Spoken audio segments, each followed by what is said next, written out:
Have you noticed how hard it has become to focus? You open a book, and after 2 pages, you check your phone. You start working, and suddenly you're watching videos you never planned to see. Be honest, when was the last time you checked your phone for no reason at all? Just a quick look, and suddenly 10 minutes disappeared. But here's what most people don't realize. Your brain isn't broken. It has simply adapted to a world of constant stimulation. And in this video, you'll learn exactly why this happens and the simple method scientists use to rebuild focus in just a few days. The final step is surprisingly simple, but almost nobody tries it. But first, imagine this. Your attention was designed to work like a laser, focused, powerful, precise. Now imagine someone constantly shaking your hand while you're trying to hold that laser steady. That's what notifications and endless feeds are doing to your focus. You don't feel focused, you feel restless. And once you understand why, everything starts to make sense. To understand why focus feels difficult today, we need to talk about dopamine. You've probably heard dopamine called the pleasure chemical. That's not exactly true. Dopamine is more about motivation. It pushes you to seek, explore, and expect rewards. Thousands of years ago, this system helped humans survive. Imagine you discovered a berry bush full of food. Dopamine helped you remember where it was and come back later. Very useful. But today, that same system reacts to your phone. Think about how often you check messages. You don't know what you'll see, maybe something important, maybe nothing. That uncertainty keeps you checking. It's like opening a fridge when you already know there's nothing inside, but you check anyway. Your brain just wants to be sure. And this leads to a surprising side effect. Your brain constantly tries to maintain balance. Scientists call this homeostasis. Think of it like adjusting brightness on your phone. If the screen is too bright for too long, your eyes adapt. The same happens with stimulation. If your day is filled with fast entertainment, short videos, endless scrolling, constant notifications, your brain adjusts to that level of intensity. Now, imagine trying to enjoy a quiet activity afterward. Reading a book suddenly feels slow. Studying feels difficult. Even a conversation may feel less exciting. It's like eating extremely sweet desserts all day. Eventually, normal food tastes bland. This doesn't mean you lost your ability to focus.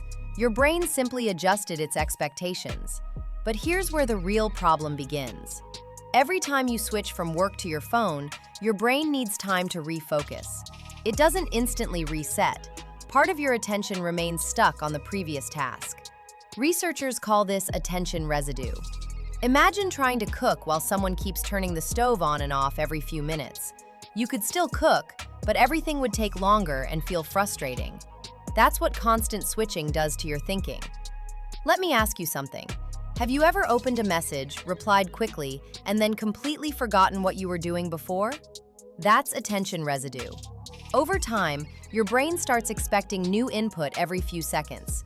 Deep focus begins to feel uncomfortable simply because it becomes unfamiliar. And this is why something that feels harmless, like checking your phone, has such a powerful effect.